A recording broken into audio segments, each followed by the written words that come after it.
آقای غزنوی شما توی قصال خونه روی سنگ قصال خونه یهو زنده میشی. من از همینجا شروع میکنم. درست تو اون لحظه چه حسی داشتی؟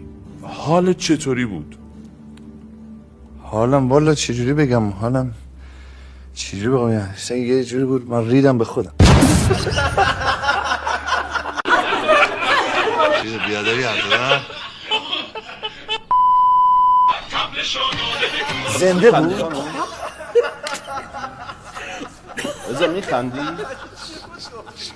این حرفای زشت چیه شما میزنی با من چیکار کنم؟ من یه دفعه استرسی شدم، حواسم نبود برنامه ایناست که پخش میشه مستقیم. رضا اینا رو از کجا پیدا میکنی؟ این چیه؟ سیگار میکشی؟ سیگار میکشی؟ اینجا قهوه خونه است؟ ببین عصبانی نشو علی، بگو آنتنو بدن درستش با رضا ولمون کن تو رو خدا، نخندت دقیق. آقا اینجوری چه طرز برخورد با مهمانه؟ من اصلا احتیاجی به برنامه شما ندارم که. ببین آنتن زنده است، فوش میدی؟ قبول دارم، نه اصلا حرف زشته. عزیز من فقط سوالای منو جواب بده. سلامتی.